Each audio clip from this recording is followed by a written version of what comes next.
षड गोस्वामी अष्टकम की जय।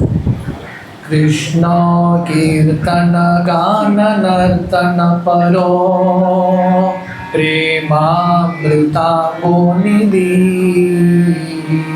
कृष्ण कीर्तन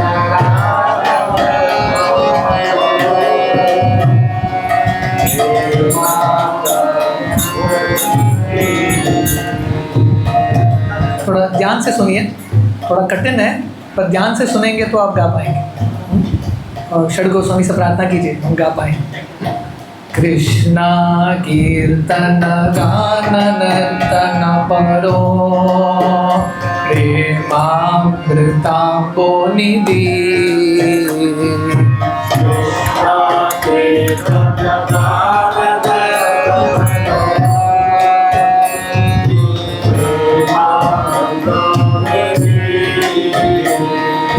धीरा धीरा जन प्रिय प्रिय करो निर्मत्सरो पूजितो।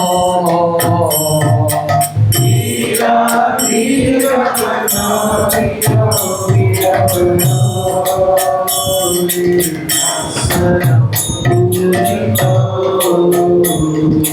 श्री चैतन्य कृपा बरो भुवि भुवो पारारवंतारको।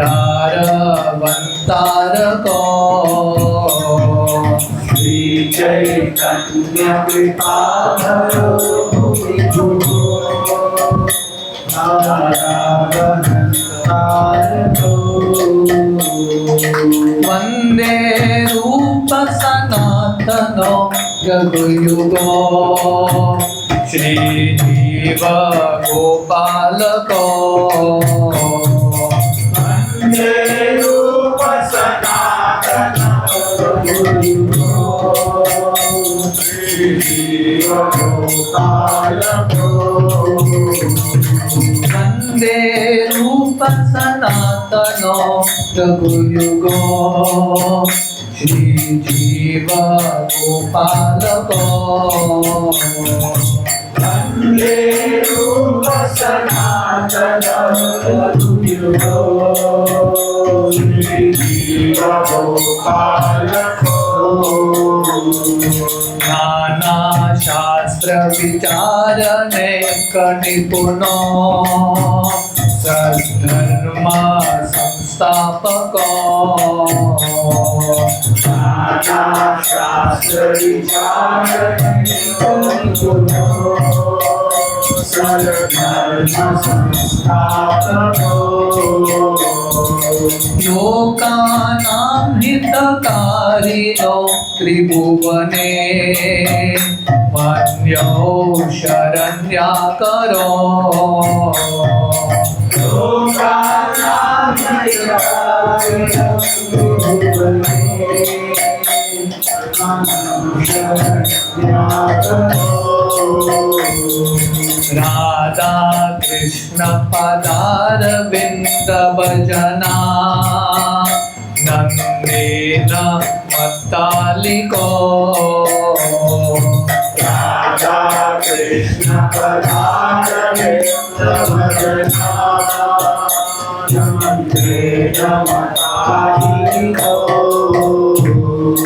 वंदे रूप सनातनो रघुयुगो श्री जीव गोपालको। वंदे रूप सनातनो रघुयुगो श्री जीव गोपालको। वंदे रूप सनातनो रघुयुगो श्री जीव गोपालको। वंदे रूप सनातनो रघुयुगो श्री जीव गोपालको। श्री गौरंग गुणानुवर्णन विदो श्रद्धा समृद्ध्यान्वितो। श्री गौरांग गुणानुवर्णन विदो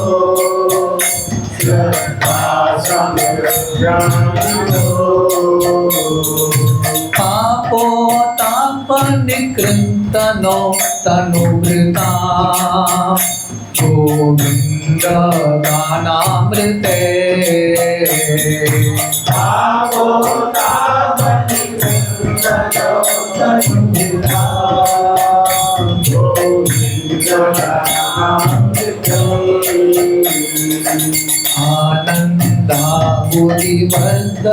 आनन्दाबुधिवर्धनैकनिपुणो कैवल्य निस्तारको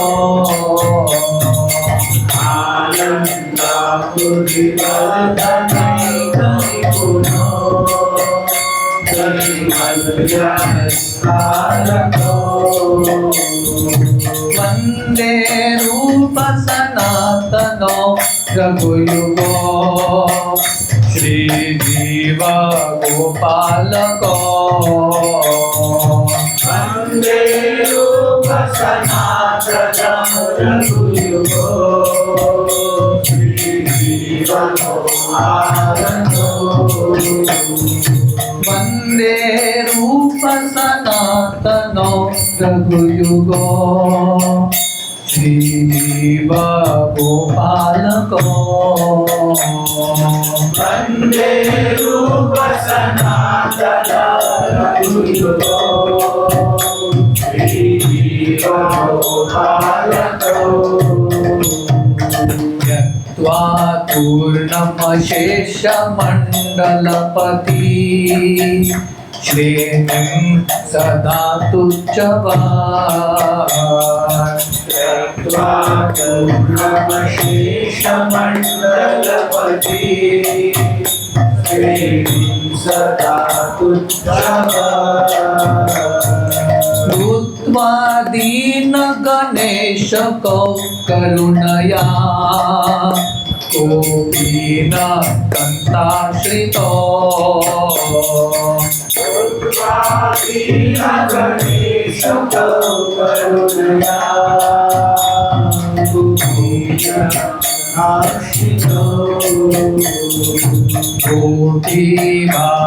कोटिभावरसामृता विलहरी कल्लोलमग्नो गोपी भावरसामृता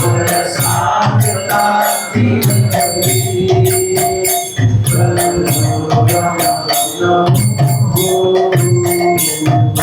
वन्दे रूप सनातनो रघुयुगो श्रीजीव गोपालको वन्दे रूप सनातनो रघुयुगो श्रीजीव गोपालको वन्दे रूप सनातनो रघुयुगो श्रीजीव गोपालको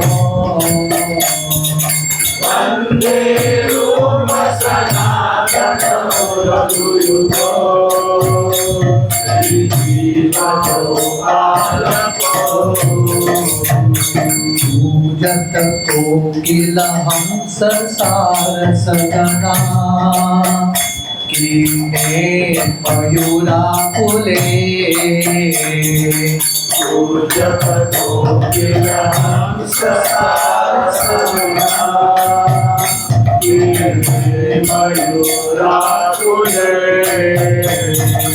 नानारत्न निबद्ध मूलपिटक श्रीयुक्त वृन्दावने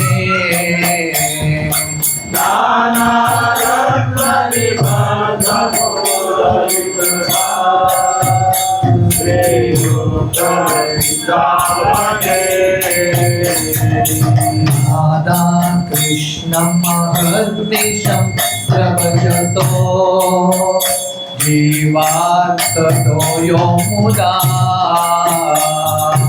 राधा कृष्ण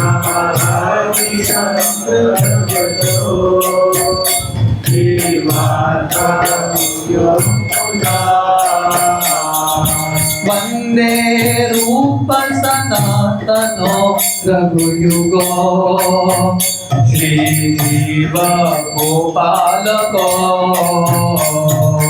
वन्दे रूप सनातनो रघुयुगो श्री जीव गोपालको संख्या पूर्वक नाम गान नटिवी कालावसानी कृतो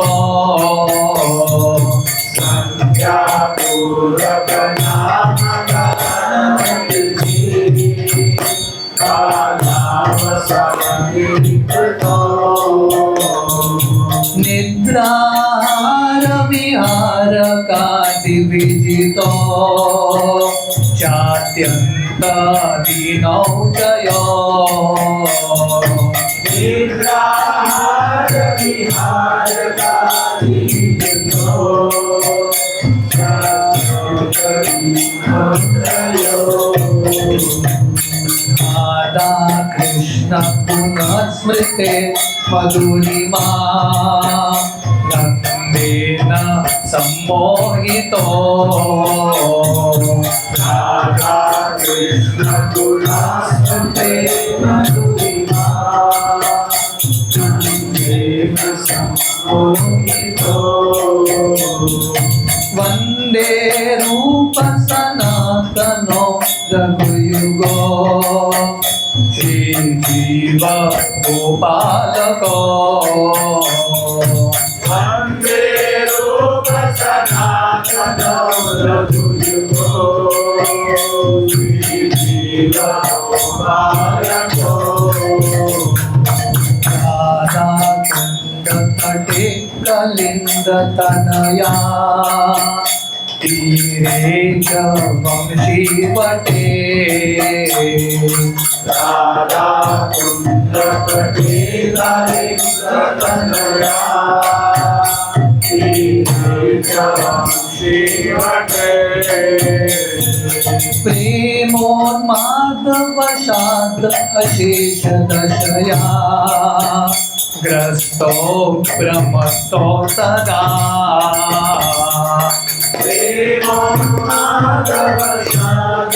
प्रेमोन्मादवशादशेषदशया ग्रस्तो भ्रमस्तो सदा गायन्तो च कदा हरे गुणवरम् भावाभिभूतो मुदा गायन्तो जगदाय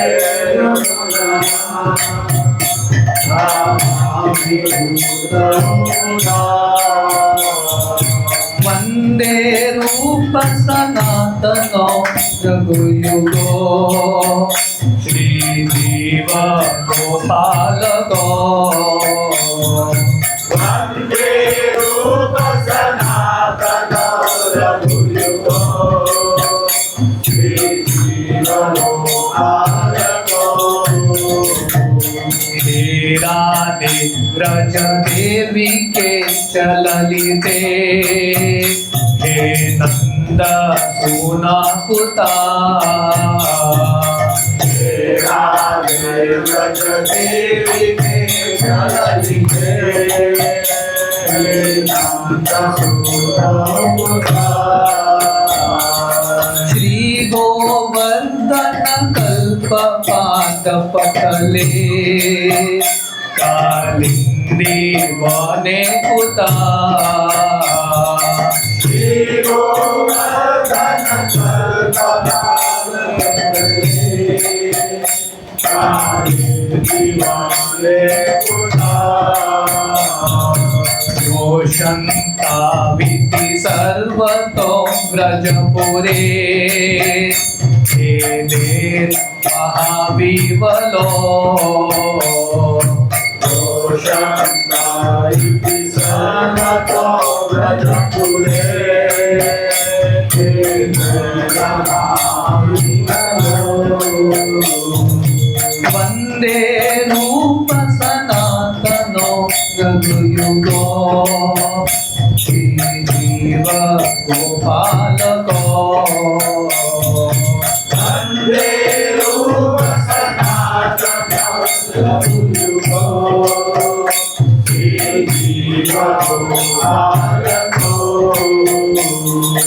वंदे रूप सनातनो रघुयुगो श्री जीव गोपाल को वंदे रूप सनातन रघुयुगो श्री जीव गोपाल को वंदे रूप सनातनो रघुयुगो श्री जीव गोपाल को वंदे रूप सनातन रघुयुगो श्री जीव गोपाल को श्री श्री षड गोस्वामी अष्टकम की जय।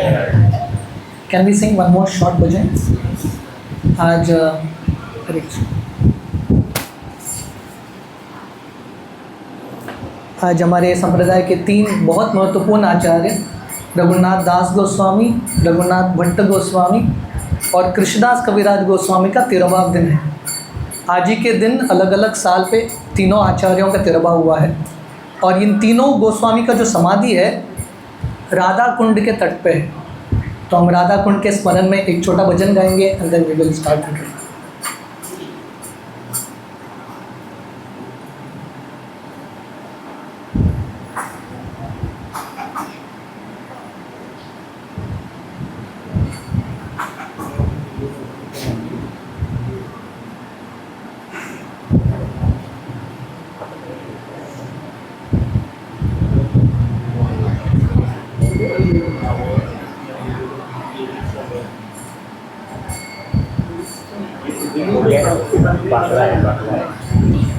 ओके श्री श्री राधा कुंड की जय। राधा कुंड तट कुंज कुटीर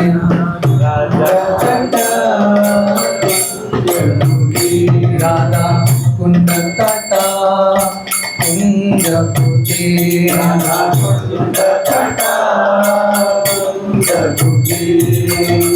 गोवर्धन पर्वत जमुना तीर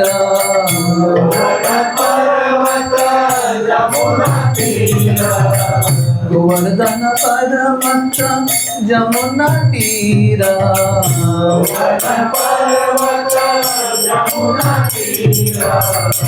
राधा कुंड तट कुंज कुटीर राधा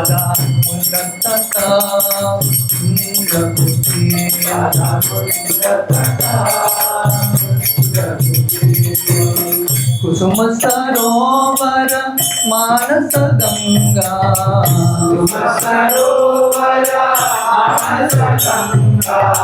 कुसुम सरोवर मानस गंगा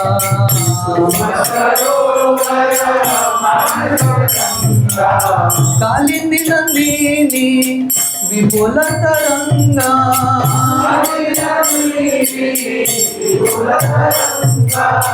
कालिंदी नंदिनी विपुल तरंगा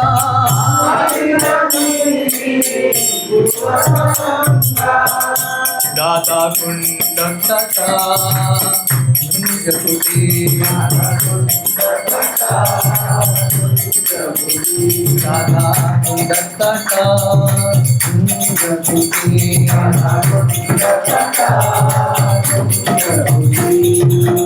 वंशीवट गोकुल धीर समीरा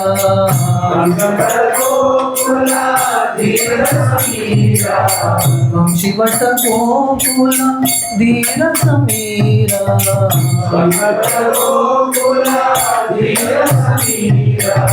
वृंदावन तारू लतिका बनीरा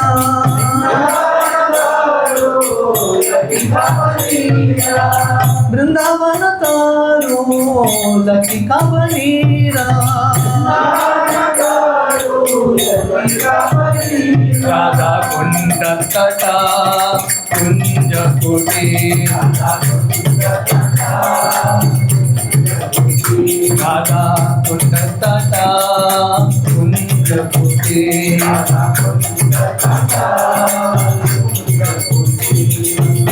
कृत मृग फूला मलय बतासा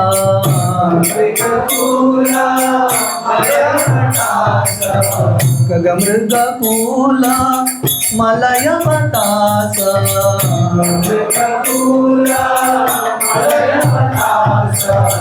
मयूर ब्रह्मर मुरली विलास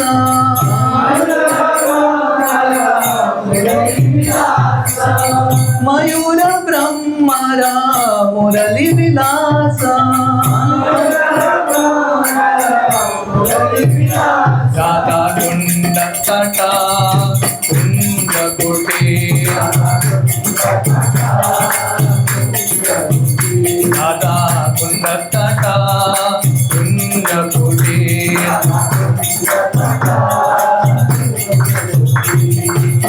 वेणुशृंग पद चिन्ह मेघमाला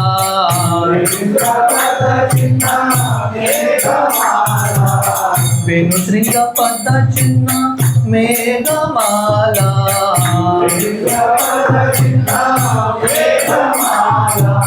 वसत शशंका शंख करताला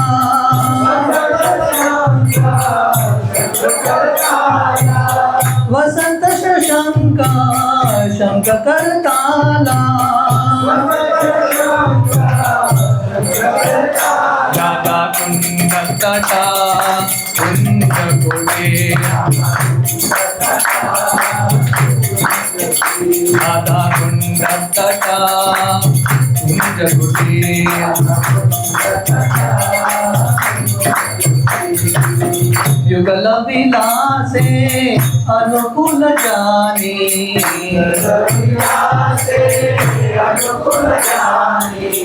युगल विलासे अनुकूल जानी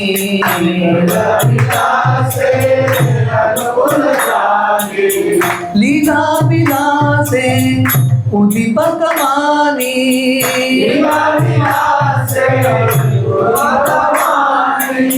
लीला विलासे उदीपक मानी राधा कुंड तटा कुंज कुटीर राधा कुंड तटा कुंज कुटीर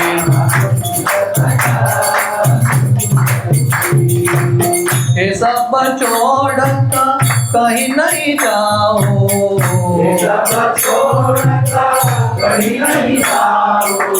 ये सब छोड़कर कहीं नहीं जाओ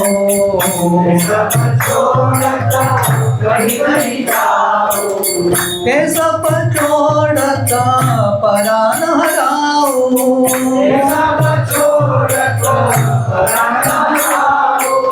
ये सब छोड़कर परान हराओ राधा कुंड तटा कुंज कुटीर राधा कुंड तटा कुंज कुटीर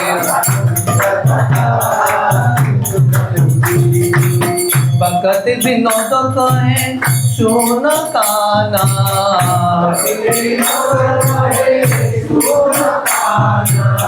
भगत विनोद कहे सुन काना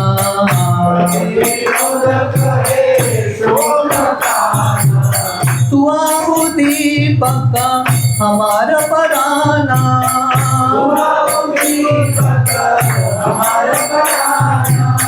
तू आओ दीपक हमारा पराना राधा कुंड तटा कुंज कुटीर राधा कुंड तटा कुंज कुटीर राधा कुंड तटा कुंज कुटीर राधा कुंड तटा कुंज कुटीर राधा कुंड तटा कुंज कुटीर तटा कुंज कुटीर राधा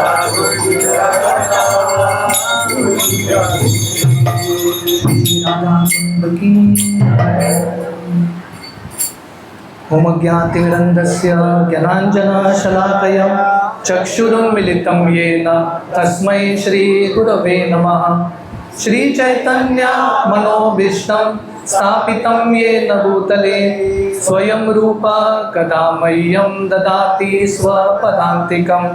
वन्देऽहं श्रीगुरो श्रीयुतः पदकमलं श्रीगुरुन् वैष्णवांश्च श्रीरूपं साग्रजातां सहगणा रघुनाथान्वितं तं सजीवं साद्वैतं सावधूतं परिजनसहितं कृष्णचैतन्यदेवं श्रीराधा कृष्णपादान् सहगणा ललिता श्रीविशाखान्वितंश्च।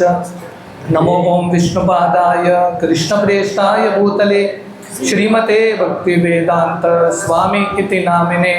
नमस्ते सरस्वती देवे गौरवाणी प्रचारिणे निर्विशेष शून्यवादी पाश्चात्य देशतारिणे। वंचाकल्पतरुभ्यश्च कृपा सिन्धुभ्येव च पतितानां पावनेभ्यो वैष्णवेभ्यो नमो नमः। जय श्री कृष्ण चैतन्य प्रभु नित्यानंद श्री अद्वैत गदाधर श्रीवासादि गौर भक्त वृंदा।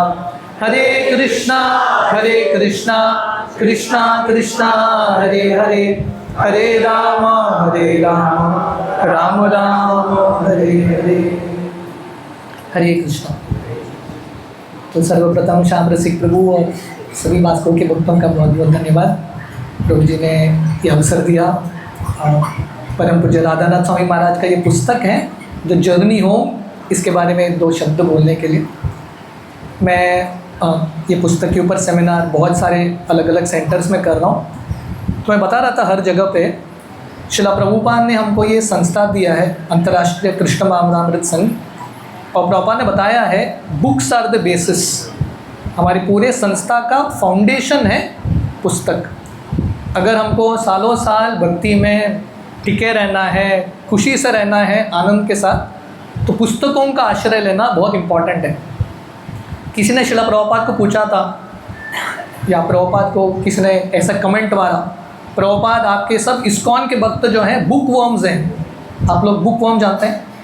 बुक वर्म मतलब जो पुस्तक पढ़ते रहते हैं, पुस्तक के कीड़े। तो प्रभुपाद बोले अच्छा है, अगर कोई बुक वर्म नहीं बनेगा तो स्टूल वर्म बनेगा, कि विष्टा में कहीं कीड़ा बनेगा। तो प्रभुपाद एक्चुअली चैतन्य चरितामृत के मध्य लीला के अंतिम श्लोकों में प्रभुपाद तात्पर्य बताते हैं। शिला प्रभुपाद ने हमको इतने सारे पुस्तक दिए हैं, भगवद गीता, चैतन्य चरितामृत, चैतन्य भागवत। प्रभुपाद बताते हैं अगर इस्कॉन के भक्त ये सब पुस्तकों को ध्यान से नहीं पढ़ेंगे तो अवसर गवा देंगे भगवत धाम जाने का, और फिर से ये दुखकालय ज़िंदगी में फिर से आना पड़ेगा। तो हमारे लिए पुस्तकों का आश्रय लेना बहुत महत्वपूर्ण है। सबसे इम्पॉर्टेंट प्रायोरिटी है, टॉप प्रायोरिटी शिला प्रभुपाद की पुस्तक।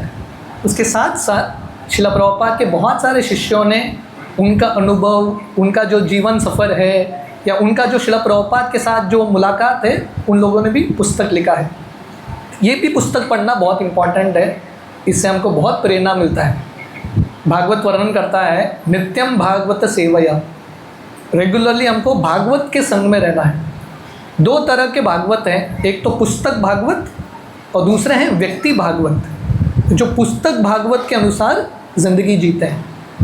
पुस्तक भागवत भी पढ़ना इम्पॉर्टेंट है, पर बहुत बार पुस्तक भागवत पढ़ते पढ़ते नींद आ जाता है कि नहीं? हम इस्कॉन में बोलते हैं ना, सबको सुलाने का फॉर्मूला है ओम नमो भगवते वासुदेवाय, बोलते ही सब लोग सो जाते हैं, क्योंकि बहुत फिलॉसफी है। पर वही पुस्तक भागवत जब हम किसी एक व्यक्ति के जीवन से देखते हैं, वो व्यक्ति कैसे भागवत के सिद्धांत के अनुसार जी रहा है, उससे हमको बहुत प्रेरणा मिलता है। Get a lot of inspiration. मुझे अपनी ज़िंदगी के बारे में मैं बोल सकता हूँ, जब मैं शुरुआत में आया था इस्कॉन में, भगवद गीता मुझे उतना समझ में नहीं आया, बट मेरा फेवरेट पुस्तक था शिला प्रभुपाद का लीलामृत। उसको मैंने इतने बार पढ़ा है, वो पढ़ के मैं इस्कॉन में अभी भी टिका रहा हूँ। तो कहने करते हैं आचार्यों के जो पुस्तक है, उनका जो जीवन चरित्र है बहुत महत्वपूर्ण है। तो परम पूज्य राधानाथ स्वामी महाराज शिला प्रभुपाद के एक शिष्य में से एक, अनेक सारे शिष्य में से एक है, और उन्होंने अपना जो जीवन सफ़र है, उनका जो ऑटोबायोग्राफी है, एक पुस्तक के रूप में लिखा है, द जर्नी होम। ये पुस्तक इंग्लिश में है, हिंदी में है, मराठी में है। आप में से कितने भक्तों ने ये पुस्तक पढ़ा है? थोड़ा हाथ ऊपर कीजिए। जर्नी होम, ठीक है, बहुत सारे भक्तों ने पढ़ा है, पर बहुत सारे भक्तों ने नहीं पढ़ा है। तो दोनों के लिए सेशन मीनिंगफुल होगा। तो जिन भक्तों ने पढ़ा है एक रिकैप जैसा हो जाएगा, और जिन लोगों ने नहीं पढ़ा है शायद आप लोगों को प्रेरणा मिलेगा ये पुस्तक लेने के लिए।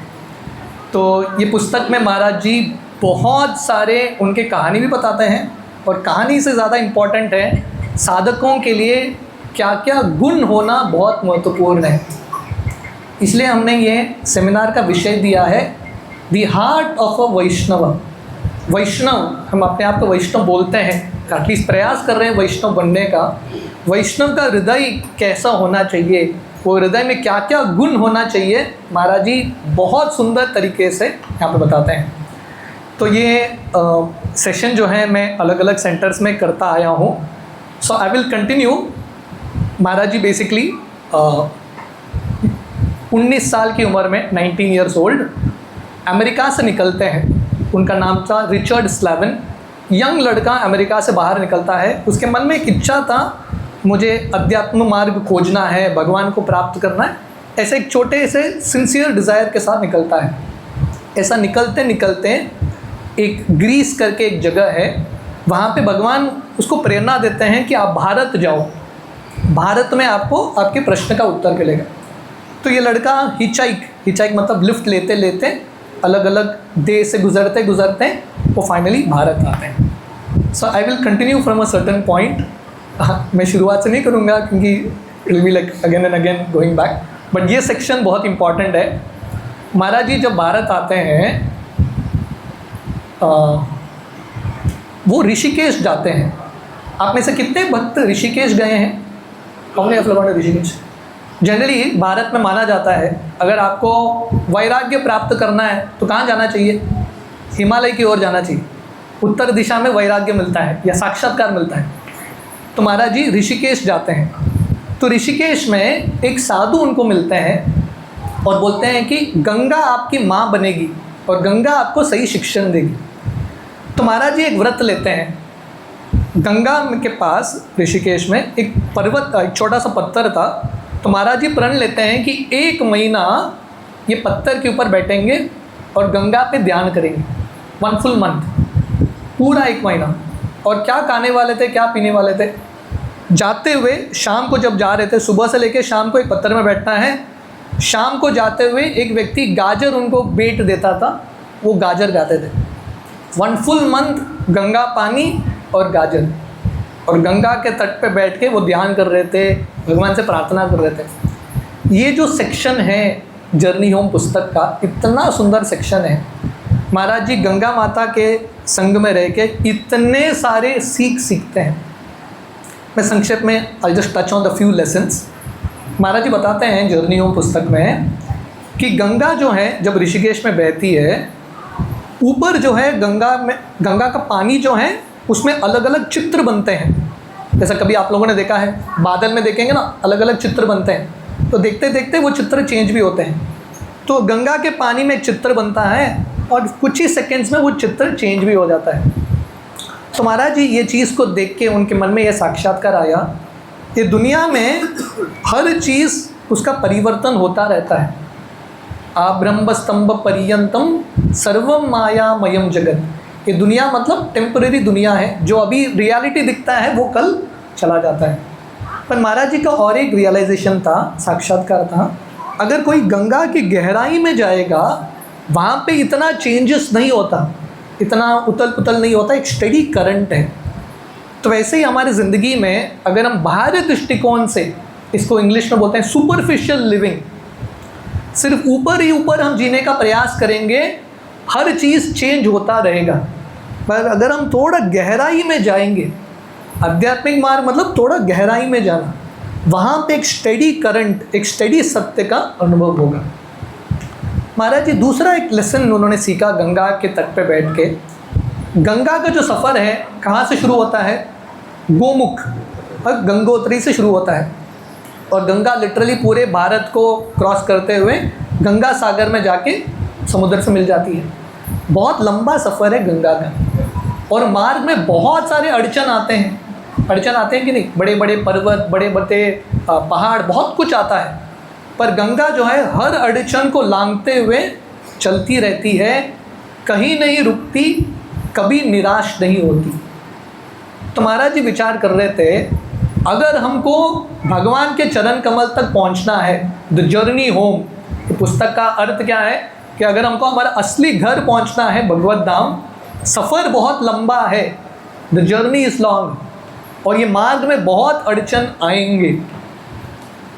हमको गंगा से सीखना है कि हर अड़चन को लांघते हुए हमको चलते रहना है, कभी निराश नहीं होना है, उठ के चलते रहना है। महाराज जी एक तीसरा लेसन सीखते हैं, क्योंकि वो गंगा के तट पे बैठे हैं और सामने गंगा को देख रहे हैं, अलग अलग सीख पा रहे हैं, हाँ अलग अलग उनका साक्षात्कार है। आप इमेजिन करो, अगर महाराज गंगा के अंदर होते थे, कुछ सीख पाते थे क्या? कुछ सीख नहीं पाते थे। गंगा के बहाव में बह जाते थे, गंगा उनको ऊपर फेंकती थी, नीचे फेंकती थी, सीखने का कहाँ समय है? व्यक्ति बचेगा तो सीखेगा। तो ये बहुत इम्पॉर्टेंट लेसन है।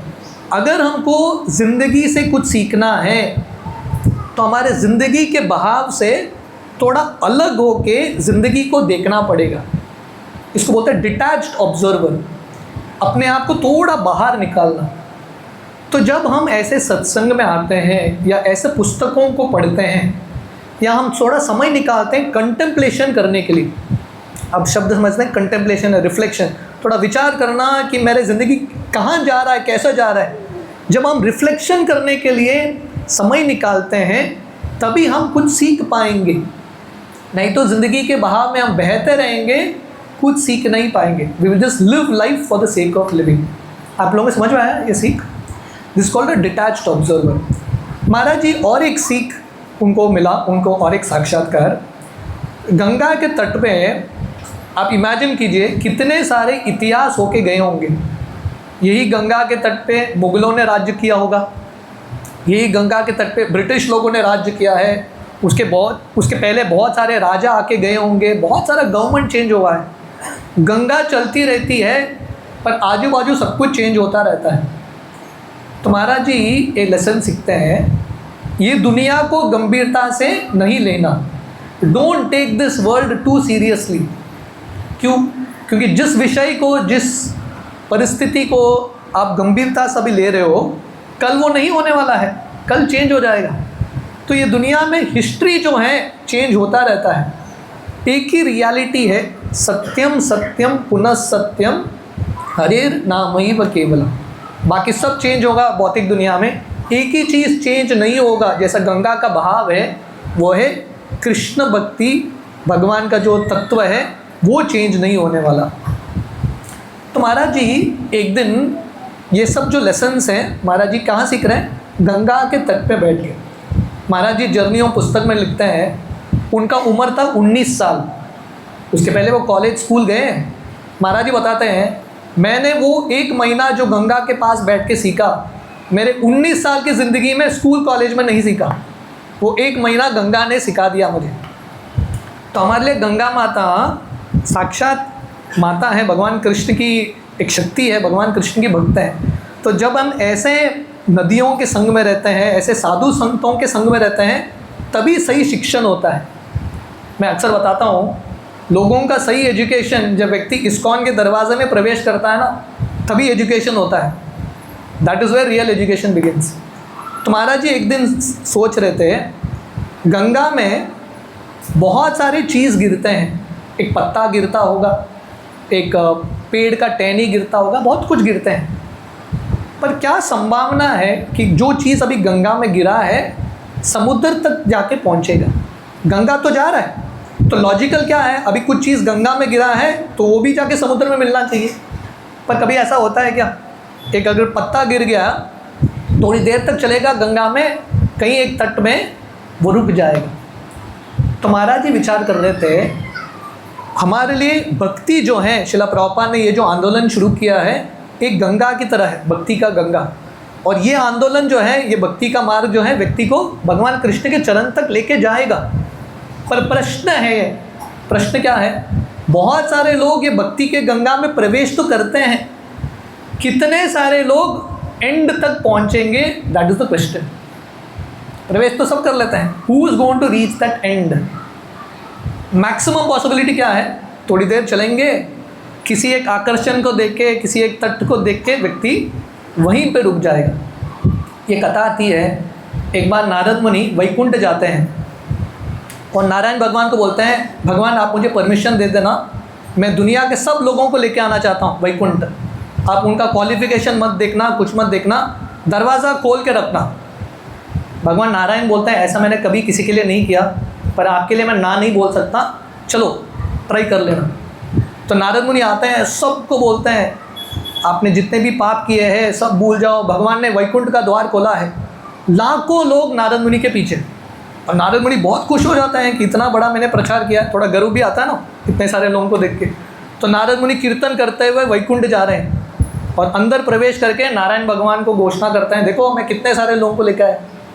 नारायण भगवान बोलते हैं, देखो पीछे कौन है। नारद मुनि पीछे मुड़ के देखते हैं, कोई नहीं है। नारद मुनि विश्वास नहीं कर पा रहे, मैं इतने सारे लोगों को लेकर आ गया, क्या हो गया?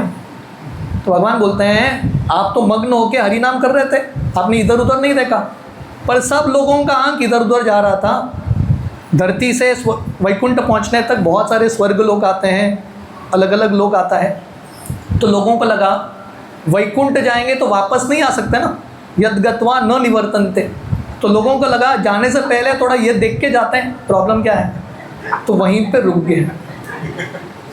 तो ये बहुत इंपॉर्टेंट प्रश्न है। हम प्रवेश तो कर चुके हैं गंगा में, भक्ति के गंगा में, कृष्ण तक पहुंचेंगे कि नहीं, this is question that we have to ask. तो एक दिन महाराज जी एक गुफे में सोते थे। आप इमेजिन कीजिए, 19 साल का अमेरिका का लड़का जो चिकागो में जन्म लिया है, अभी एक गुफे में रह रहा है। तो एक दिन रात के समय वो उठते हैं, वो देख रहे हैं कि गंगा रात में भी बह रही है। तो महाराज जी विचार कर रहे थे, गंगा से हमको क्या सीखना है, बिना रुक के, without stopping, without sleeping, keep moving, चलते रहो, निराश नहीं होते हुए अगर हम चलते रहेंगे, then we will reach that ocean, हम कृष्ण के समुद्र तक पहुंचेंगे। एक दिन महाराज उन्होंने व्रत क्या लिया था, 30 दिन वही स्थान पे बैठेंगे। तो एक दिन उनके पास एक माउथ ऑर्गन था, इसको हारमोनिका बोलते हैं, आप समझते हैं, हारमोनिका मुंह से बजाते हैं। तो वो अमेरिका से लेके आए थे, उनका बहुत करीब का मित्र था, वो हमेशा जब दुख में होते थे वो हारमोनिका बजाते थे, है कि नहीं। जो व्यक्ति दुख के समय साथ देता है ना, बहुत घनिष्ठ दोस्ती बन जाता है। तो महाराज जी हारमोनिका से बहुत प्रेम करते थे। तो एक दिन वो पत्थर पर बैठे हैं गंगा में, पर उनके मन में इतना तीव्र इच्छा उठा वो हारमोनिका बजाने के लिए, ऐसा लग रहा था कि वो हारमोनिका बुला रहा है। महाराज जी वो पत्थर छोड़ के गए, पर्वत के ऊपर चढ़ के गुफे के अंदर जाके वो हारमोनिका लेके आए। और महाराज जी वो हारमोनिका को देख रहे थे और सोच रहे थे, ये मेटल का एक इंस्ट्रूमेंट, उसने मेरे हृदय में इतना आसक्ति उत्पन्न किया है, इतना इमोशन मेरा अटैच हो चुका है। और महाराज जी विचार कर रहे थे, ये जो इंस्ट्रूमेंट है मेरा साथ दिया उसने अब तक, पर अभी मेरे आध्यात्मिक मार्ग में एक बाधा बन रहा है। तो महाराज जी प्रार्थना अर्पण करके वो हारमोनिका को गंगा में बहा देते हैं। तो हम सबकी ज़िंदगी में कुछ न कुछ आसक्ति है, we all have some attachment. और वो आसक्ति क्या है, जब हम जप करने के लिए बैठते हैं, वो आसक्ति हमको खींच के बाहर निकालती है कि नहीं, दैट इज़ एन अटैचमेंट। किसी का मोबाइल के प्रति होगा, अलग अलग चीज़ों के प्रति, we all have an attachment. पर भक्ति का मार्ग है, अगर हमको कृष्ण का कुछ कृपा का अनुभव करना है, कुछ न कुछ अटैचमेंट त्यागना पड़ेगा। हमेशा जब हम त्यागेंगे, फर्स्ट स्टेप क्या है, कुछ त्यागो, उसके बाद कृष्ण का अनुग्रह, कृष्ण का कृपा आता है।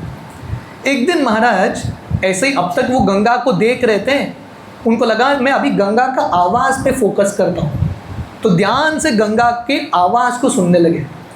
आप लोगों ने नदी का आवाज़ सुना है क्या कभी? आजकल नदी का आवाज़ भी मोबाइल में बजता है कि नहीं?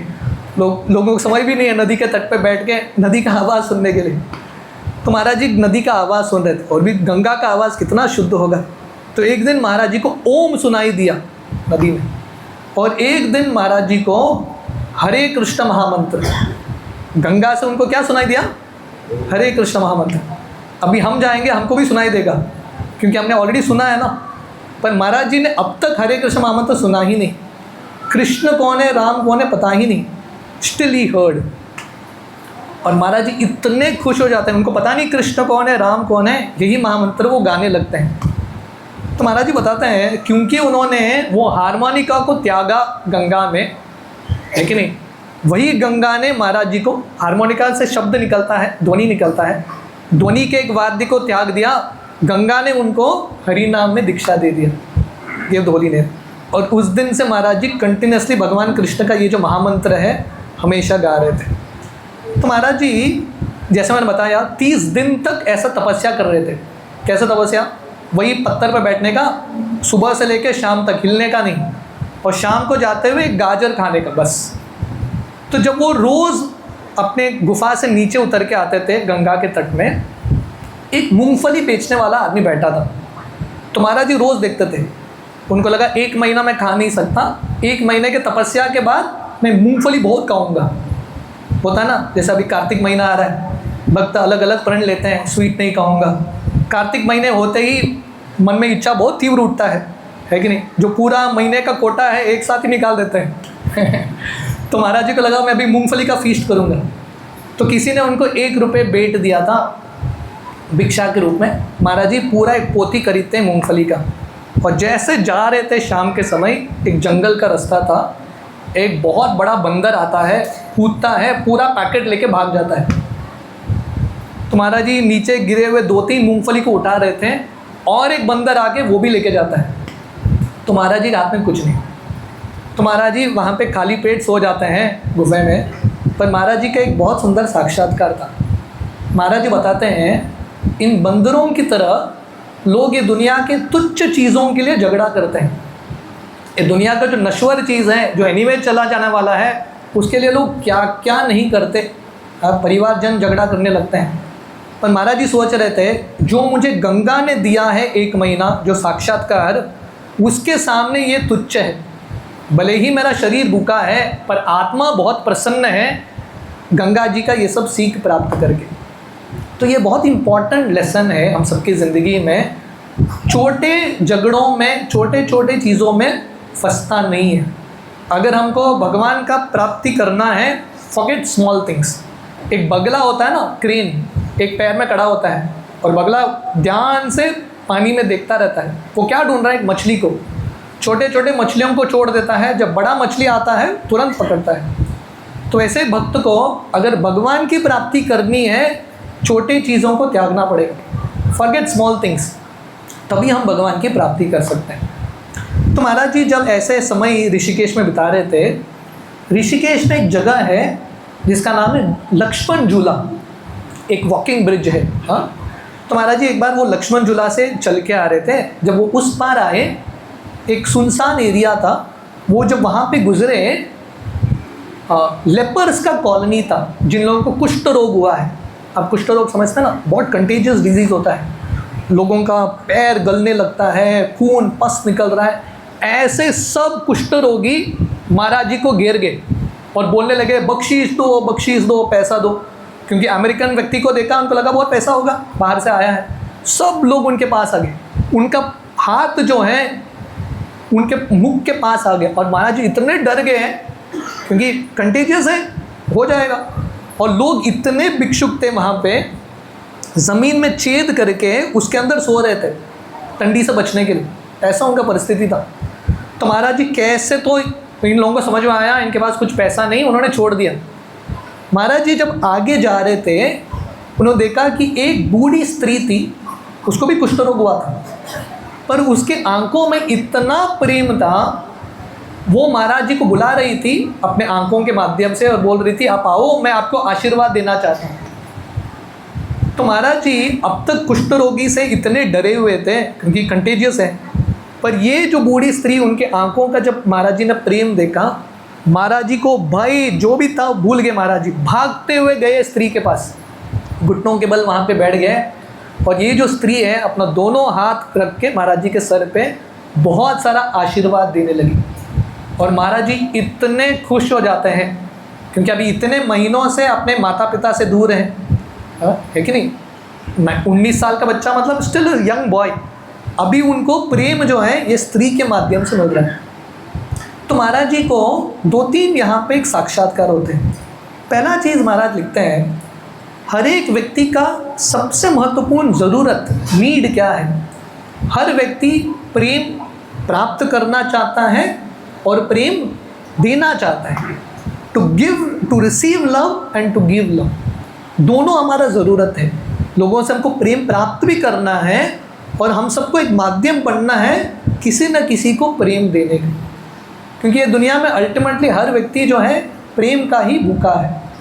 तो महाराज जी सोच रहे थे, ये बूढ़ी स्त्री इतना दर्द है उसको, फिर भी उसके मन में देने का भाव है, she wants to give love. और महाराज जी विचार कर रहे थे, ये जो स्त्री है सबसे सुंदर है, हालांकि नाक गला हुआ है, बदसूरत दिख रही है, बट स्टिल महाराज जी को लगा ये सबसे सुंदर है। क्यों? क्योंकि उनके हृदय में प्रेम था, दया का भाव था। तो हम सबके ज़िंदगी में अगर हमको सुंदर बनना है तो हमको क्या करना है? लोगों को प्रेम बांटने का प्रयास करना है। अब शिला प्रभुपाद का तस्वीर देखेंगे, प्रभुपाद जब अमेरिका गए, प्रभुपाद की उम्र था 70 साल। अभी 70 साल का कोई व्यक्ति सुंदर थोड़ी ना दिखता है, पर प्रभुपाद को देख के सब लोग, नौजवान लोग आकर्षित हो गए, क्योंकि प्रभुपाद जी के चेहरे में, प्रभुपाद जी के आंखों में एक करुणा था, एक प्रेम था। तो वैसे ही हम सबके ज़िंदगी में अगर हमको सुंदर बनना है तो हमको क्या करना है? लोगों को प्रेम, दया बांटने का प्रयास करना है। रामायण में ये 2 कैरेक्टर्स आते हैं, एक तो कैकेयी और दूसरा है हनुमान जी। कैकेयी दिखने में सबसे सुंदर, दशरथ महाराज रोज़ सुबह कैकेयी का दर्शन करते थे, जैसे हम भगवान का दर्शन करते हैं, दशरथ महाराज कैकेयी को मिलते थे सुबह शाम, यशस्त्री संध्या। पर जब वही कैकेयी, उनके हृदय में क्रूरता आता है और कैकेयी भगवान राम को 14 साल वन भेज देती है, दशरथ महाराज कैकेयी को देखना भी नहीं चाहते, उनको लग रहा है ये सबसे बदसूरत बन गई। कोई अयोध्या के वासी कैकेयी को देखते भी नहीं है, क्योंकि उनके मन में क्रूरता आता है, एक सेल्फिशनेस आता है। वही रामायण में हनुमान जी का उदाहरण है। हनुमान जी सुंदर नहीं है, बंदर सुंदर होते हैं क्या? बंदर सुंदर नहीं होते। कहीं पे आपने देखा है मिस्टर इंडिया या मिस यूनिवर्स जो है, बंदर, बंदरिया जीतती है? कभी नहीं होता। बंदर सुंदर नहीं होते, पर हनुमान जी सबसे सुंदर है। इसलिए रामायण का एक कांड है सुंदर कांड। और हनुमान जी सुंदर क्यों है? क्योंकि निस्वार्थ रूप से भगवान राम, सीता मैया और सबका सेवा कर रहे हैं। तो महाराज ये दूसरा चीज़ सीखते हैं कि सही सुंदरता मतलब हृदय में करुणा होना, लोगों के प्रति प्रेम, दया होना। महाराज एक तीसरा लेसन सीखते हैं, ओवरकमिंग द टेंडेंसी टू जज अदर्स। अगर महाराज जी ये स्त्री को भी देख के उनको लगता था ये बाकी लोगों की तरह है, ये भी कुछ मांगने के लिए आई है, मांगने के लिए बुला रही है, महाराज जी कभी ये प्रेम का अनुभव नहीं करते। तो बहुत बार हम तुरंत लोगों को जज कर देते हैं, ये ऐसा है, वो वैसी है, लोग इमीडिएटली जज। क्योंकि हम जज करते हैं, लोगों के अंदर अच्छाई देख नहीं पाते। तो महाराज जी पुस्तक में लिखते हैं, हर एक व्यक्ति के अंदर एक अच्छाई है, उसको ढूंढना बहुत इम्पॉर्टेंट है। श्रील प्रभुपाद जब अमेरिका गए, प्रभुपाद के पास कौन से लोग आए? हिप्पी लोग, वो लड़के लड़कियाँ जो कुछ भी नियमों का पालन नहीं करते थे। अगर प्रभुपाद इनमें बुराई देखते रहते थे तो कभी इस्कॉन बनता नहीं था। प्रभुपाद ने ऐसे लोगों के अंदर थोड़ा अच्छाई का चिंगारी देखा। तो बहुत महत्वपूर्ण है कि हम लोगों को तुरंत जज न करें, लोगों को एक अपॉर्चुनिटी दें, उनके जो हृदय में जो अच्छाई है, जो पोटेंशियल है, उसको आगे लेके आने के लिए। तो महाराज जी इस प्रकार ऋषिकेश से थोड़ा ऊपर जाते हैं। अगर कोई ऋषिकेश से आगे जाएगा, अलग अलग नदियों का संगम होता है, अलकनंदा नदी, अलग अलग नदियाँ। ये नदियों के संगम जो है, नदी जो है बहुत तीव्रता से बहती है। अगर व्यक्ति स्नान करने के लिए जाएगा, ये नदी खींच के लेके जाएगा, पता नहीं चलता बाहर से, पर पैर रखेंगे ना, वो करंट समझ में आता है। तो महाराज जी ऐसे एक जगह पे जहाँ पे अलकनंदा नदी और एक नदी का संगम है, वहाँ पे स्नान करने के लिए गए। एक पैर रखा उन्होंने, उनका पैर खींच के नदी लेके जा रहा था। उस समय एक शिवजी के एक भक्त थे जिनका नाम था कैलाश बाबा। तुरंत उनके हाथ को पकड़ के बाहर खींच लेते हैं। और महाराज जी उस दिन से ये कैलाश बाबा के साथ काफ़ी समय बिताते हैं। ये कैलाश बाबा, हम प्रेम की बात कर रहे हैं, दिखने में बहुत डरावने थे पर इनके हृदय में भी बहुत प्रेम था। उन्होंने राधानाथ स्वामी महाराज, उस समय उनका नाम था रिचर्ड स्लैवन, उनको बहुत पिताजी की तरह प्रेम दिया और उन्होंने बहुत कुछ सिखाया। वन में कैसा रहना है, भिक्षा कैसा मांगना है। जब भिक्षा मिलता है, लोग पोहा जनरली दान देते हैं क्योंकि सबसे सस्ता चीज़ है। वो उसको कैसे पानी में भिगा के नमक डाल के खाना। और जब वो सोते थे, एक ही चद्दर में कैलाश बाबा ये बच्चे के साथ सो रहे हैं, राधानाथ के साथ, कैसे सबको सम्मान करना सब सिखाया। तो सबसे बड़ा आश्चर्य क्या पता है, एक शब्द नहीं बोला उन्होंने, सब कुछ सिखा दिया, एक शब्द नहीं बोला, क्योंकि इनको इंग्लिश नहीं आता और रिचर्ड को हिंदी नहीं आता। अभी बात कैसे करेंगे, हाउ विल दे टॉक, है कि नहीं। एक शब्द नहीं बोला, सब सिखा दिया और हृदय में बहुत प्रेम बढ़ा। तो महाराज जी बताते हैं पुस्तक में कि कम्युनिकेशन कैसा होता है। कम्युनिकेशन के लिए लैंग्वेज इम्पॉर्टेंट है, पर लैंग्वेज से ज़्यादा इम्पॉर्टेंट है प्रेम। जब हृदय में प्रेम है, व्यक्ति समझ जाता है, इशारों में ही समझ जाता है, बोलने की आवश्यकता नहीं है। There is no need to speak. भगवान कृष्ण जब वृंदावन में थे, भगवान कृष्ण गायों के साथ ऐसा उनका प्रेम का आदान प्रदान था। भगवान कृष्ण गाय के लिए कुछ भी करने के लिए तैयार, गाय भी कृष्ण के लिए कुछ भी करने के लिए तैयार। हालांकि एक दूसरे का भाषा अलग है, पर प्रेम का भाषा दोनों समझ गए। भगवान कृष्ण जब गाय चरा के आते थे, अभी भी नंदग्राम के पास वो जगह है 13 कदम, भगवान कृष्ण गायों को बुलाते थे, गाय दौड़े दौड़े आते थे, क्योंकि भगवान कृष्ण ने भी गायों की सेवा की, गाय भी भगवान कृष्ण के साथ आदान प्रदान कर रहे थे। तो महाराज जी ऐसे भ्रमण करते करते तो अब तक बेसिकली महाराज जो हैं, उनके आध्यात्मिक गुरु कौन है, उनका मार्ग कौन है, कुछ भी पता नहीं। तो अभी भ्रमण कर रहे हैं, हर व्यक्ति से सीख रहे हैं और भगवान से प्रार्थना कर रहे हैं कि आप मुझे एक दिशा दिखाओ। तो ये पूरी जर्नी हो पुस्तक में, इसका अंतिम भाग मैं वहाँ तक पहुँचा कि नहीं पहुँचा, पहुँचूँगा कि नहीं, मैं सार में बता देता हूँ। इसका सेंट्रल लेसन यही है कि अगर आप कुछ भी नहीं जानते, अगर मन में एक सिंसियरिटी है, प्रामाणिकता है, भगवान सब अरेंज करते हैं। तेषाम सतत युक्तानाम भजताम प्रीतिपूर्वकम ददामि बुद्धि योगम तम ये न माम उपयांति ते। भगवान कृष्ण बताते हैं, अगर कोई सिंसियर है भगवान की प्राप्ति करने के लिए, भगवान लोगों को बेचते रहते हैं और कुछ न कुछ चीज़ सिखाते रहते हैं। तो महाराज जी एक सिंसियर स्टूडेंट के रूप में थे। अगर कोई स्टूडेंट स्कूल जाता है तो क्या करता है, सिंसियर स्टूडेंट मतलब पहला आगे बैठेगा, है कि नहीं नोट्स लिखेगा, जो भी टीचर है कुछ ना कुछ सीखने का प्रयास करेगा। तो स्कूलिंग सिर्फ ऐसा नहीं कि शिक्षण व्यक्ति सिर्फ स्कूल कॉलेज में प्राप्त करता है। ज़िंदगी एक स्कूल है, ज़िंदगी एक कॉलेज है, बहुत कुछ हम लोगों से सीखते हैं जिनसे हम मिलते हैं। तो महाराज एक सिंसियर स्टूडेंट की तरह अलग अलग लोगों से मिल रहे थे और हर व्यक्ति से, छोटा हो बड़ा हो, हर व्यक्ति से कुछ न कुछ सीख रहे थे। तो महाराज जी इस प्रकार उनके एक दोस्त थे जो उनके यात्रा में मिलते हैं, उनको बोलते हैं आप चलो मेरे साथ, मैं आपको देहरादून लेके जाऊंगा, वहाँ पे आनंदमयी माँ बहुत फेमस एक आध्यात्मिक गुरु है, मैं आपको उनके साथ मिलाऊंगा।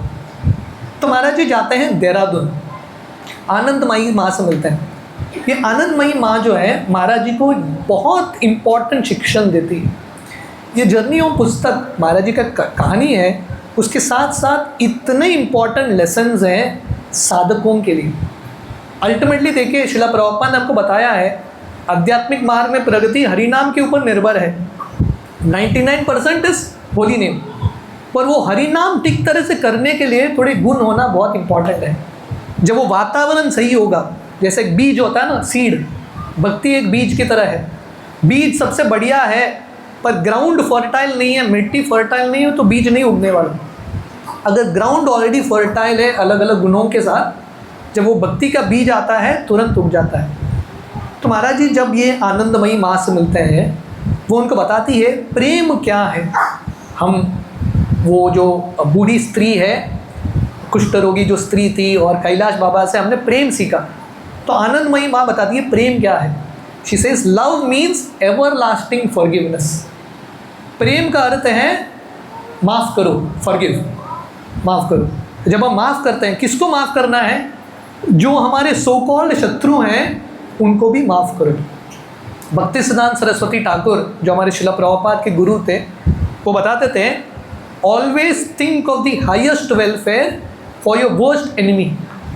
आपके सबसे बड़ा कट्टर शत्रु है, वो आपको शत्रु मान सकता है, पर आपको उसके प्रति प्रेम का भाव, उसके हित के बारे में सोचना है। तो आनंदमयी माँ बताती है लव मीन्स टू फॉरगिव, माफ़ करो, फॉरगिव। और वो बताती है हमारे सब दुख का कारण है आई एंड माइन, अहम ममेति। सब जितने भी स्पिरिचुअल गुरुज हैं, essence is the same of all organisations, अहम ममेति। और बोलती है हमारा दुख क्यों हो रहा है? क्योंकि हम भगवान को भूल के ये दुनिया में आए हैं।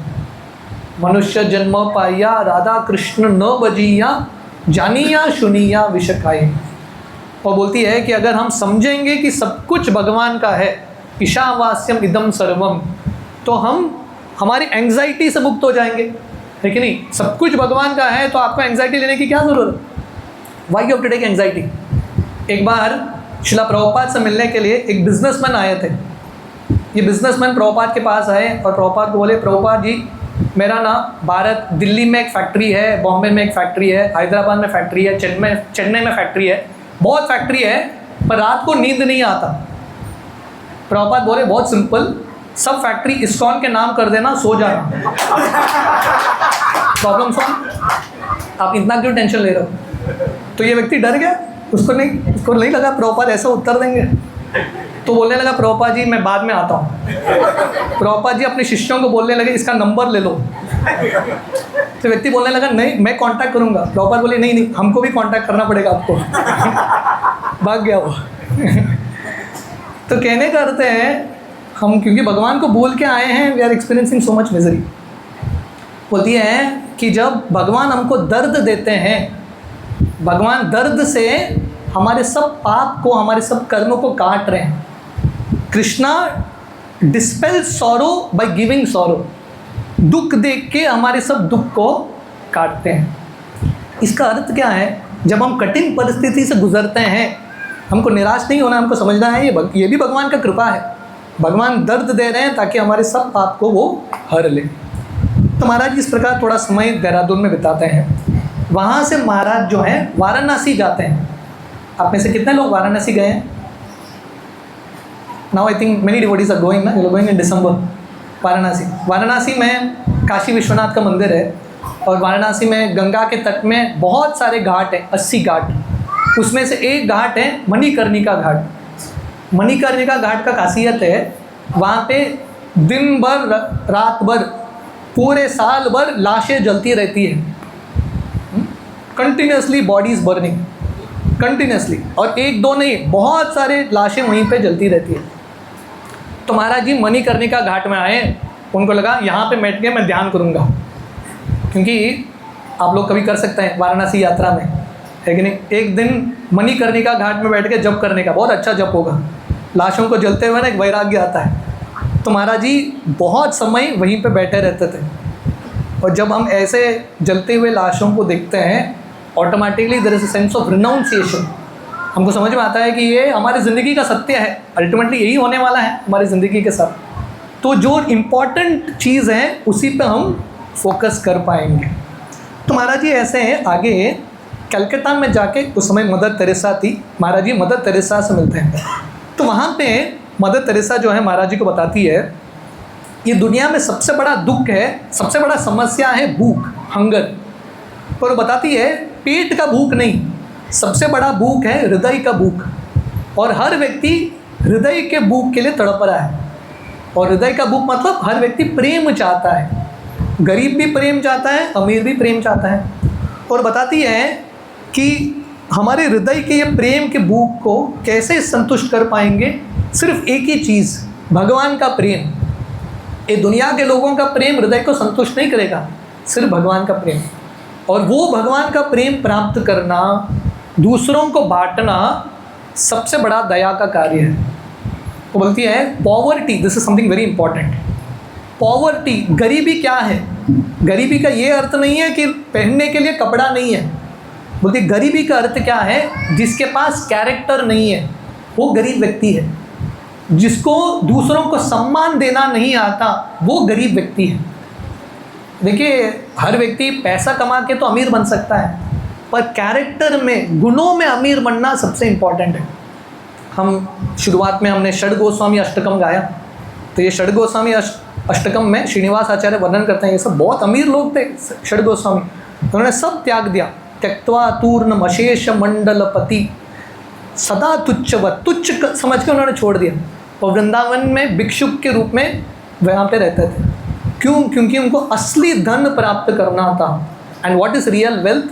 Real wealth is love for God, भगवान का प्रेम, और ये कमाने का प्रयास करना ये मनुष्य ज़िंदगी का सबसे महत्वपूर्ण चीज़ है। और बोलती है कि भगवान का सेवा करना एक बोझा नहीं है, एक बहुत बड़ा अवसर है, एक बहुत बड़ा वरदान है। और भगवान के सेवा में छोटा बड़ा कुछ सेवा नहीं होता, हर सेवा बहुत ही इम्पॉर्टेंट है। इस प्रकार महाराज जी मदर तेरेसा से कुछ सीखते हैं। ऐसा भ्रमण करते करते महाराज जी गोवा आते हैं। महाराज जी गोवा भी आए थे, और गोवा जब आए महाराज जी कलंगुट बीच गए। और ये कब की कहानी है? 55 ईयर्स अगो, 55 ईयर्स अगो। और कलंगुट बीच उस समय फॉरेनर्स ने ढूंढ के निकाला था, वहाँ पे ड्रग्स ले रहे थे, सब कुछ कर रहे थे। महाराज जी अब तक उनको लगभग 6-8 महीने हो चुके हैं भारत में। महाराज जी उनको ये सब चीज़ें घृणा आ गया, तो ये सब लोगों को आगे चलते हुए महाराज जी एक एकांत स्थान में जाते हैं, कलंगुट वागतवार के बीच में कहीं पे, और महाराज जी वहाँ पे एकांत स्थान में ध्यान करने लगते हैं। 7-8 दिन महाराज जी गोवा में थे। जैसे गंगा के तट पे वो रोज़ गाजर खाते थे, गोवा में समुद्र के तट पे, वहाँ पे गंगा है, यहाँ पे समुद्र है कि नहीं?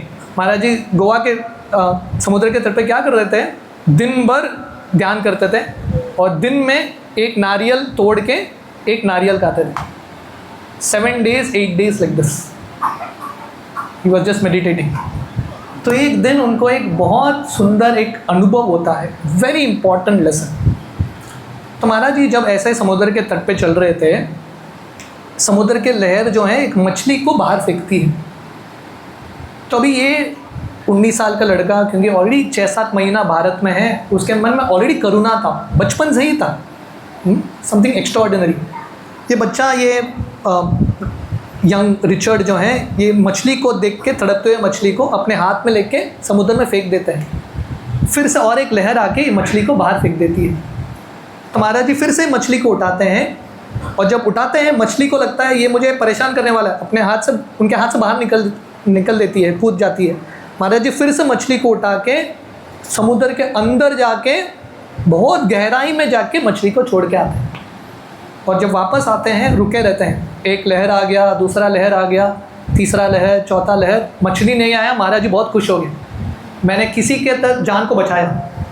महाराज जी जब ऐसे आगे चल रहे थे, उन्होंने देखा कि एक मछुआरा अपने जाल में ऐसे हज़ारों मछली को पकड़ा है।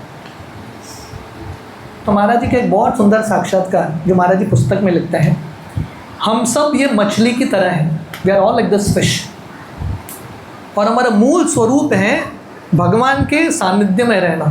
हे कृष्ण करुणा सिंधु, भगवान कृष्ण समुद्र की तरह है, हमारा मूल स्वरूप है कृष्ण के समुद्र में, कृष्ण के सानिध्य में रहना। जब हम कृष्ण को छोड़ के दुनिया में आते हैं तब क्या होता है? मछली की तरह तड़पने लगते हैं। वो समुद्र है जहाँ पे शीतल जल है, बाहर गरम रेत। So this is spiritual world, material world. तो इस दुनिया में हर व्यक्ति क्या कर रहा है? तड़प रहा है। भगवान कृष्ण गीता में बताते हैं, व्हाट इज दैट वर्स? मनस्सस्तानि इंद्रियानि प्रकृतिस्थानि कर्षति। हर व्यक्ति स्ट्रगल कर रहा है दुनिया, that's all, everyone is struggling hard. पर भगवान के जो शुद्ध भक्त हैं, साधु संत हैं, हमको ऐसे तड़पते हुए देख के हमको उठाते हैं कृष्ण के समुद्र में फेंकने के लिए। पर हम ये मछली की तरह साधु संतों के मदद समझ नहीं पाते। लोग हमको उठाते हैं साधु संत, पर हम उनके संग से बाहर कूद जाते हैं। This is a problem. साधु संतों के महत्व को, उनके संग को हम वैल्यू नहीं कर पाते। हमको लगता है कि हम लोगों को तंग करने के लिए आए हैं, हमको बचाने के लिए नहीं आए। फिर भी साधु संत जो हैं बहुत प्रयास के साथ किसी को उठाते हैं, उस समुद्र में डालते हैं। जैसे महाराज जी को एक मछली को समुद्र में डालने के लिए अंदर तक जाके डाल के आना पड़ा। तो ये दुनिया में एक जीव को भी कृष्ण के पास लेके आना आसान नहीं है, बहुत मेहनत लगता है। भक्ति सिद्धांत सरस्वती ठाकुर बोलते थे, it takes gallons of blood, बहुत खून पसीना बहा के एक व्यक्ति कृष्ण के पास आता है। तो ये साधु संतों का हृदय है। पर माया जो है वो मछुआरे की तरह है, जो अपना बहुत बड़ा नेट खोल के बैठी है और बहुत सारे मछलियों को पकड़ लेती है। साधु संत एक दो इधर उधर मछलियों को, जीवात्मा को बचाते हैं, पर माया क्या करती है, मास स्केल में सबको पकड़ लेती है अपने नेट में।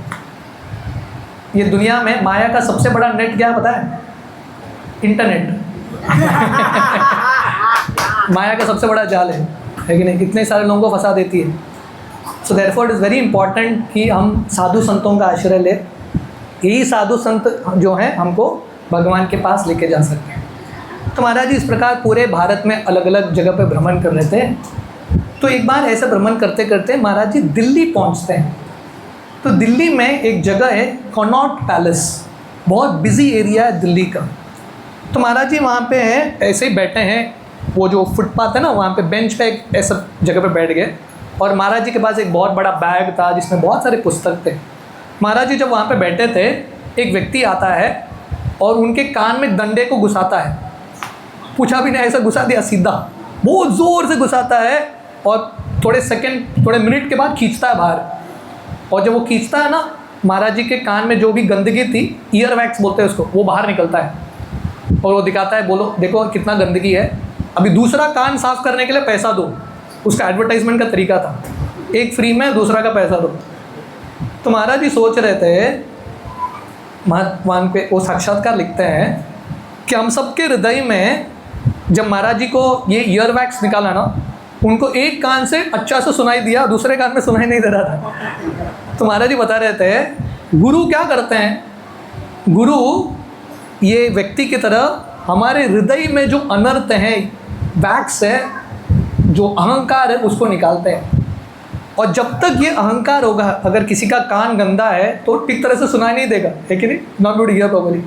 तो जब तक मन में अहंकार है, हम भगवान के शब्द को, गुरु के शब्द को सुन नहीं सकते।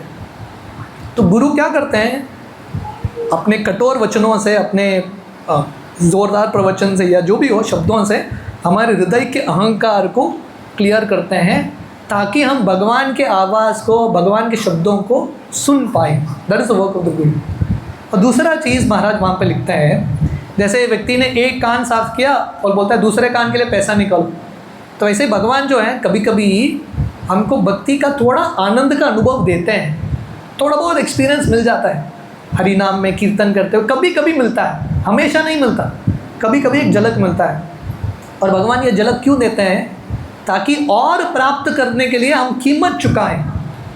थोड़ा फ्री में मिलेगा, पर मेन चीज़ प्राप्त करने के लिए कीमत चुकाना पड़ेगा।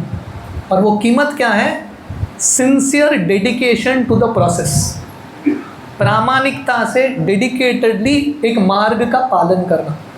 भागवतम के पहले स्कंद में नारद मुनि अपना कहानी, जैसे ये जर्नी होम है महाराज का कहानी, तो नारद मुनि अपना जर्नी होम व्यासदेव को बताते हैं। हर व्यक्ति का अपना अपना जर्नी है कि नहीं, हर भक्त कैसे भक्ति में आते हैं, एवरीवन हैज़ देयर स्टोरी।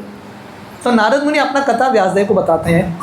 जब उनके ज़िंदगी में ऐसे साधु संत आए थे, उनके हृदय को शुद्ध किया उन्होंने, उनके संग में उन्होंने भगवान के बारे में सुना, तो नारद मुनि ऐसा ही उत्तर की ओर निकलते हैं भगवान की खोज में। एक वृक्ष के नीचे बैठते हैं, नारद मुनि ध्यान करते हैं, साक्षात भगवान दिखने लगते हैं उनको। नारद मुनि इतने खुश होते हैं भगवान का दर्शन प्राप्त करके, और वो दर्शन थोड़े सेकंड के लिए भगवान ने दिया, दर्शन बंद हो जाता है। जैसे आप कोई इंडिया पाकिस्तान का वर्ल्ड कप फाइनल देख रहा है, फाइनल ओवर में करंट चला गया, व्यक्ति तड़प जाएगा ना, है कि नहीं। तो ऐसे ही हम यही एग्जाम्पल के साथ रिलेट कर पाएंगे, है कि नहीं। तो नारद मुनि को भगवान का दर्शन होता है और सडनली करंट कट ऑफ हो जाता है। तो नारद मुनि फिर से बैठते हैं, फोकस करते हैं, भगवान का दर्शन नहीं होता। बहुत प्रयास करने के बाद भगवान का आवाज़ सुनाई देता है। भगवान बोलते हैं मैंने फ्री सैंपल दिया, अभी एक्चुअल दर्शन प्राप्त करने के लिए ज़िंदगी भर भक्ति करो, अगले ज़िंदगी में दर्शन होगा। तो महाराज जी बताते हैं वी हैव टू पे the price with sincere dedication. भगवान जब अनुभव देते हैं कृतज्ञ होकर स्वीकार करो, और ऐसा प्राप्त करने के लिए सिंसियरली प्रोसेस को फॉलो करो। जब महाराज जी ये व्यक्ति के साथ डिस्कस कर रहे हैं, वो पैसा मांग रहा है, महाराज जी बोल रहे हैं मेरे पास पैसा नहीं है, the whole thing is going on. Maharaj ji का एक बैग था जिसमें उन्होंने बहुत सारे पुस्तक डाले थे। शिला प्रभुपाद ने बॉम्बे में प्रभुपाद से मिले थे, कृष्णा बुक मिला था, उनके पास एक भगवद गीता था, बाइबल था, अलग अलग पुस्तक थे। वो बैग लेके घूम रहे थे। ये व्यक्ति से बात करते करते किसी ने वो बैग चुरा लिया, the bag of books was gone. और महाराज जी वो पुस्तकों के साथ इतने आसक्त थे, महाराज जी पागल की तरह ढूंढने लगते हैं। कुछ भी चीज़ आपके ज़िंदगी में, अच्छा हो बुरा हो, कुछ भी चीज़ आपकी ज़िंदगी में काफ़ी समय तक रहता है ना, व्यक्ति उसके साथ आसक्त बन जाता है, जैसा अटैचमेंट। तो महाराज जी इधर उधर ढूंढ रहे हैं, कहीं पर नहीं मिला। तो महाराज जी समझ गए गया। तो महाराज जी को बहुत दुख होता है कि इतने अच्छे पुस्तक थे, सब चले गए। महाराज जी जब 2-3 कदम आगे बढ़ते हैं, उनको समझ में आता है बहुत महीनों बाद पहले बार महाराज जी हल्का महसूस कर रहे हैं। अब तक वो इतना बड़ा हैवी बैग का बुक्स लेके सब जगह भ्रमण कर रहे हैं, गोवा में, हिमालय में, सब जगह। पहले बार महाराज जी महसूस कर रहे हैं, गया बुरा तो लगा, पर पहले बार मैं हल्का महसूस कर रहा हूँ। तो हम सबकी ज़िंदगी में जब कुछ चीज़ भगवान निकाल देते हैं, जो चीज़ हम बहुत आसक्त हैं, हमको लगता है अरे क्यों गया, पर हमको ये भी अनुभव करना है वो चीज़ के बिना हमारी ज़िंदगी और थोड़ा हल्का है, life is little more lighter. तो महाराज जी एक बहुत इंपॉर्टेंट सीख देते हैं, वेरी इंपॉर्टेंट लेसन। मन का स्वभाव है जो चीज़ ज़रूरत नहीं है उसको ज़रूरत मान के लेता है। What is not essential we think it is essential, और हमको लगता है कि इसके बिना मैं रह ही नहीं सकता, I can not live without this. पर जब भगवान की कृपा से समय के साथ जब वो चीज़ निकल जाता है, तभी हमको समझ में आता है बाबा उसके बिना मैं ज़िंदा भी रह सकता हूँ और बहुत हल्के से मैं ज़िंदा रह सकता हूँ।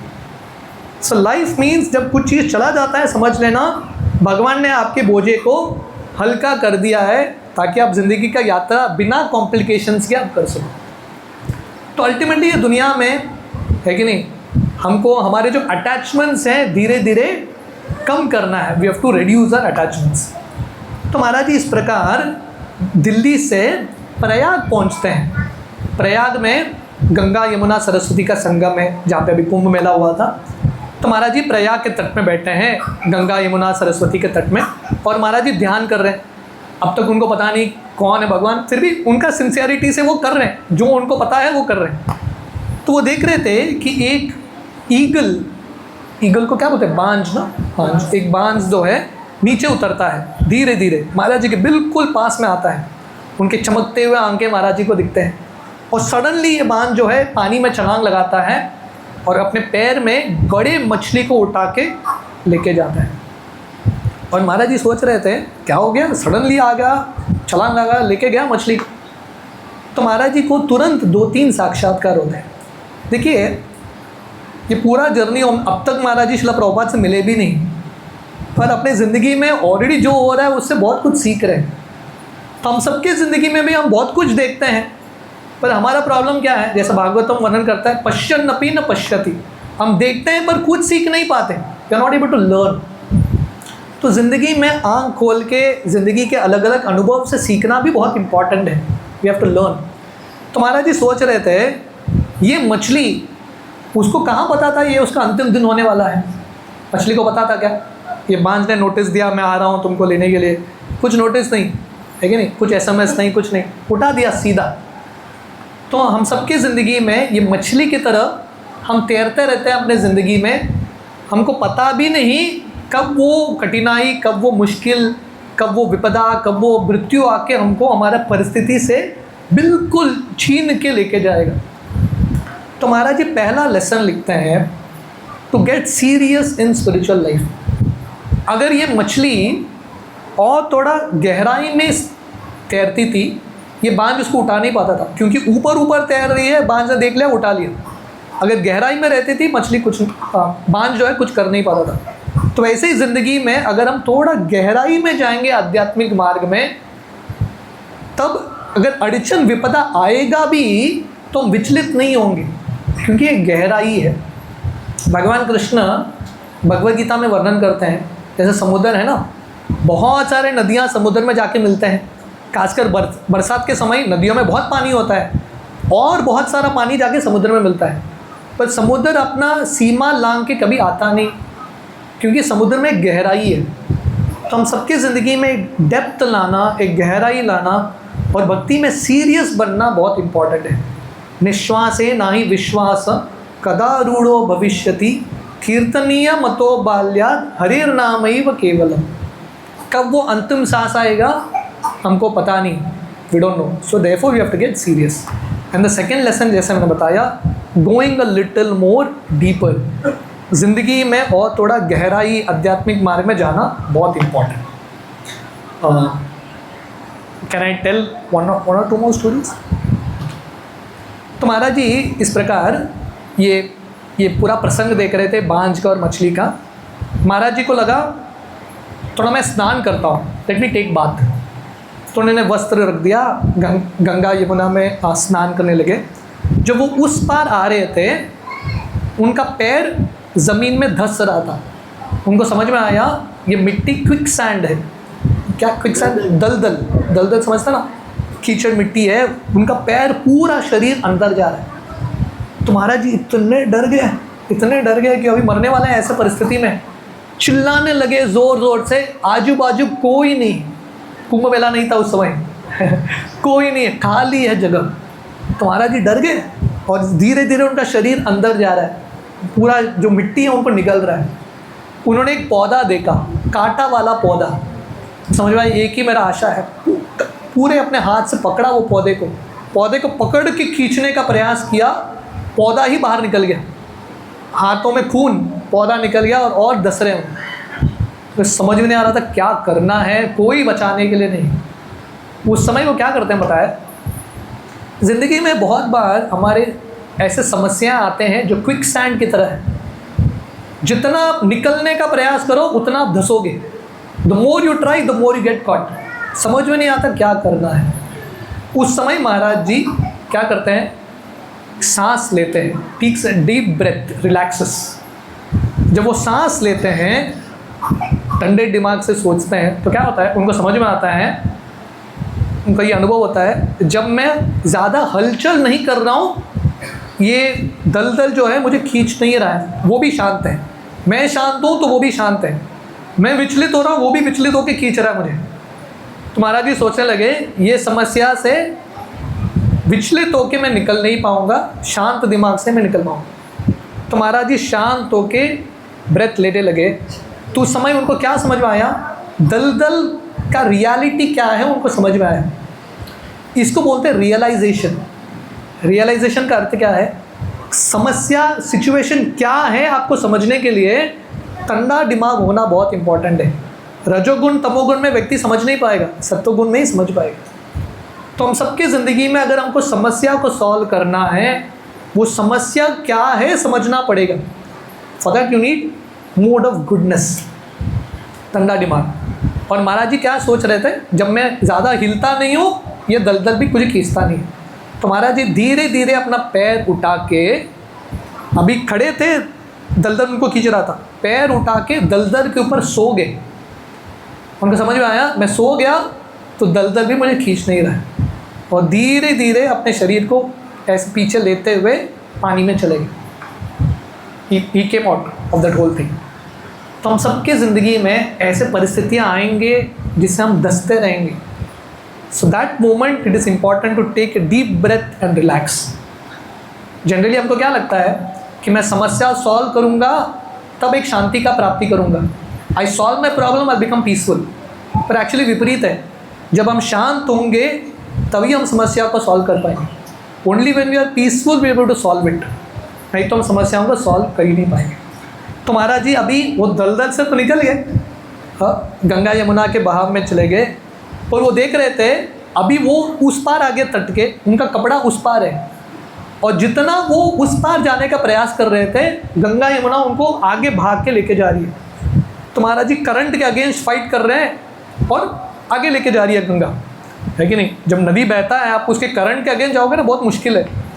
तो महाराज जी कोशिश कर रहे थे पीछे जाने के लिए, पर गंगा उनको आगे भाग के लेके जा रही है, ही इज़ गोइंग अहेड।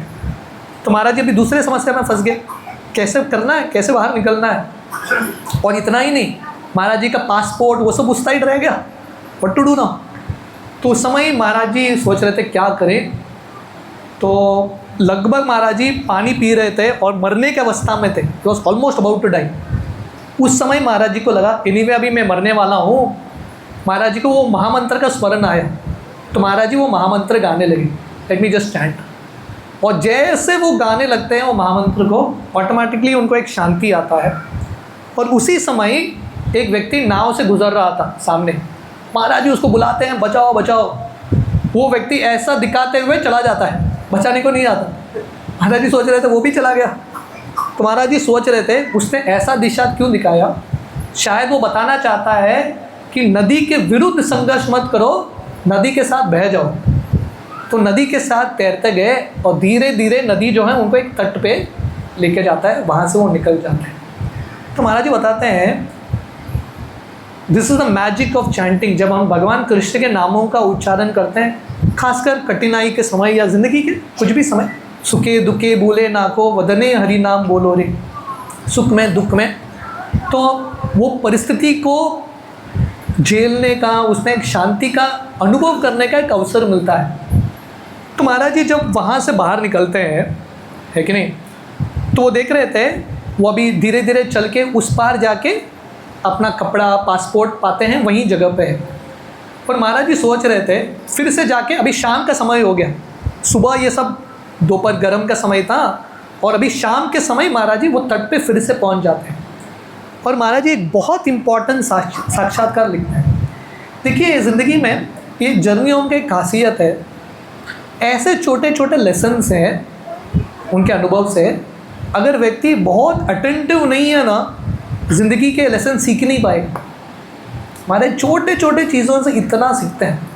महाराज जी सोच रहे थे यही रेत जो है, अभी शाम के समय में रेत में ठंडापन था, यही रेत दोपहर में गर्मी पैदा कर रहा था, यही रेत अभी उनको जो आश्रय दे रहा है शेल्टर, यही रेत दोपहर के समय उनको खींच रहा था, है कि नहीं। मतलब दोपहर में यही रेत उनका शत्रु था, वही रेत शाम को उनको मित्र के रूप में उनका स्वागत करता है, उनको आश्रय देता है।